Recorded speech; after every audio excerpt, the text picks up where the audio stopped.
Hello ladies and gentlemen, it's your boy Brother Gaming HD here today. In today's video, when people think of the name roguelike, many people think of games like Sifu, Dead Cell, or The Binding of Isaac for that matter. But to me, Hades as a roguelike in its own feels very fun and challenging in its own right. And that's what I want to discuss here in today's video. And let's get into the meats and potatoes of this commentary, shall we? To me, Hades is the very first roguelike that I have really picked up and played, even though I kind of played a game called Brotato, but that game really kind of just made me lose interest in that game overall. And at the time, like, you know what? I'll find another game to play. And I ended up seeing Hades. I'm like, Hades. Okay, that sounds pretty cool. Because when you think Hades, you think Greek mythology and all along lines of that stuff, right? And that's what it pretty much was. It was pretty much a Greek mythology roguelike game, and it's interesting.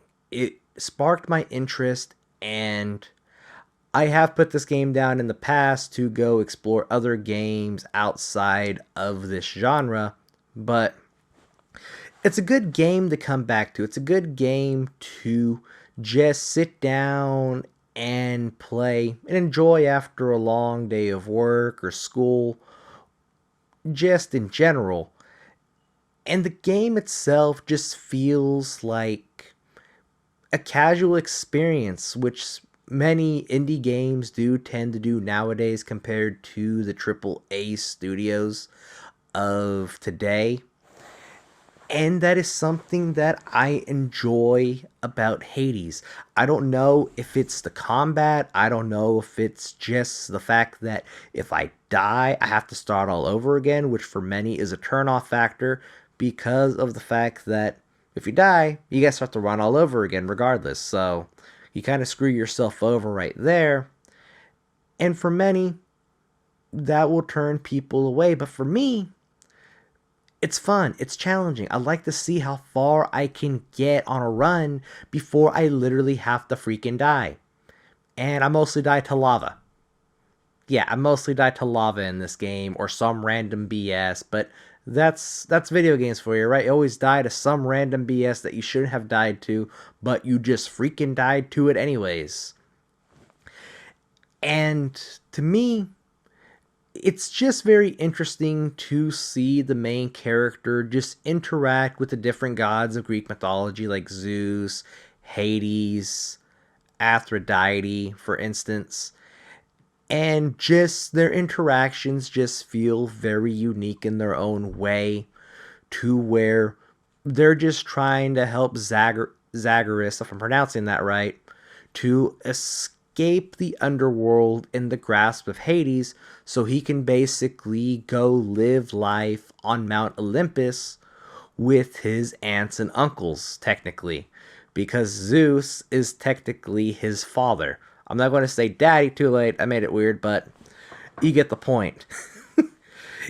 It's just something that just pretty much takes the roguelike idea and twists it, that's not if that's even a word, and forms it into that Greek mythology setting of where it feels very unique in its own way. And the rooms always feel like the rooms are always randomly generated, so you may not get the same room on the second run. And that's what makes it feel refreshing in its own right, because you never know which room you're going to get. You never know which power up or which Greek god you're going to be running into when you go into that room. I take that back. Depending on the little doorway right there, you basically see what you're getting. You might get Zeus, you might get Ares, you might even get Aphrodite, for instance. And you basically go into that room, clear it out, and pretty much pick one of the three options of where you are able to use that on your run, either for one time, either for one life, or for the rest of the run. And there are some really good abilities in this game that really get you pretty much get you out of death and stop your run right there that instant. And that is one thing that I do enjoy. It basically makes you pick and choose, like, what abilities do I want? What abilities should I pick? You got to look at the doors and figure out what you want. Do I want more health? Do I want to add a lightning ability to my weapon? Or do I want to have the special ability of one of the Greek gods to assist me in a boss battle? Or do I just want health? It's so many options and so many choices to choose from that makes each run either very unique compared to the last, or just makes it mediocre compared to your last run. Because at the end of the day, in a game like this, or even any roguelike of this genre, you're always trying to progress further. You're always trying to get better at the game and improve.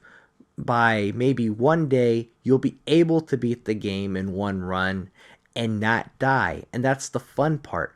Dying is half the battle. You eventually start learning enemy attack patterns. You eventually start learning which abilities benefit your run and benefit your weapon respectively, depending what you use on that run. And speaking of weapons, there were like 5 different weapons if I remember right. I mainly used a sword because that was like the first thing they gave me into the game when I first did the run. But you get like a trident, you get these little boxing gloves, you even get like a shield, which you can throw like Captain America. That's pretty cool. And you get like this gun type of weapon, which technically has a slow reload speed, and you technically have to stay stationary when it's going off, so you really can't move, and pretty much puts you off at a disadvantage, which I really do not use that weapon a whole lot, mostly because of the fact, because these enemies, they attack you fast and quick to where you gotta react.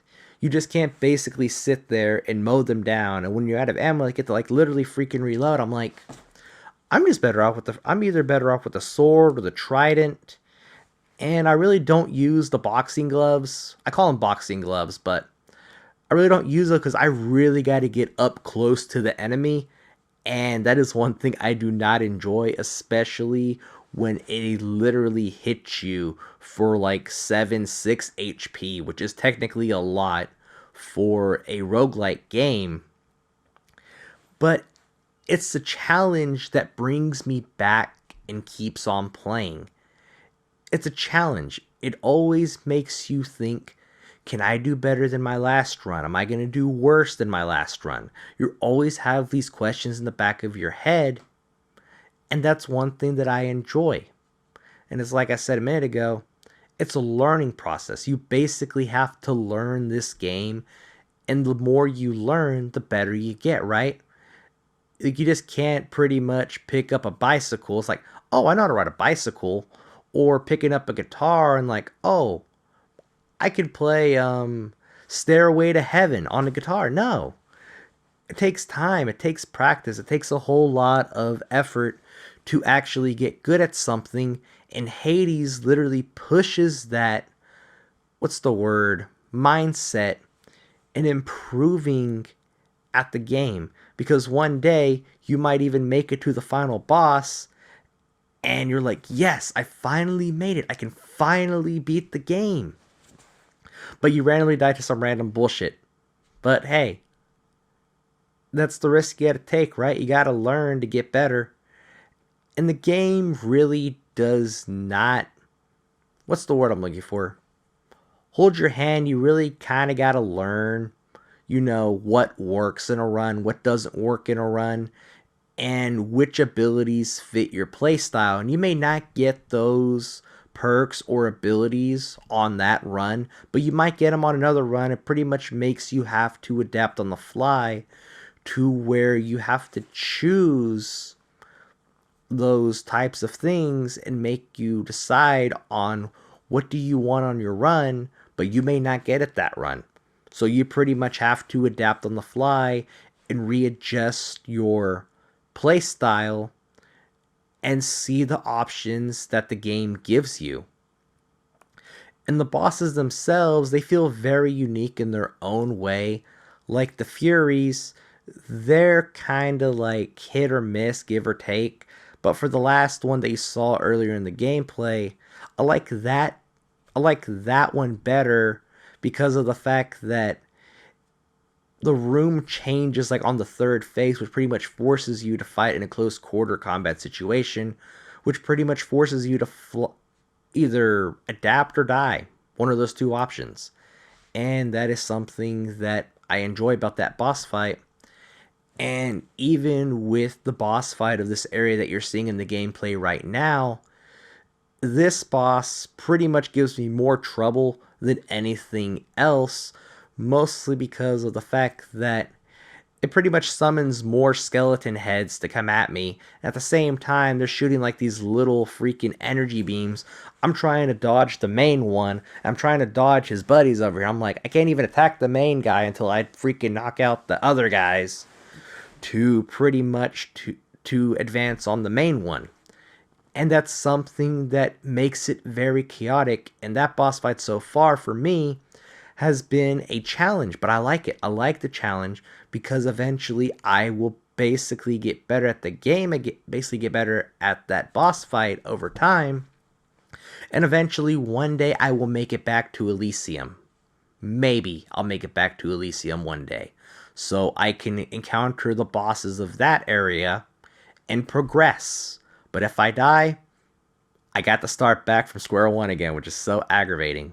But it's been your boy Brother Gaming HD, everybody. And if you are new to the channel, please subscribe, like, hit them bell notifications, and I will catch you in the next one. Peace out and goodbye, everybody.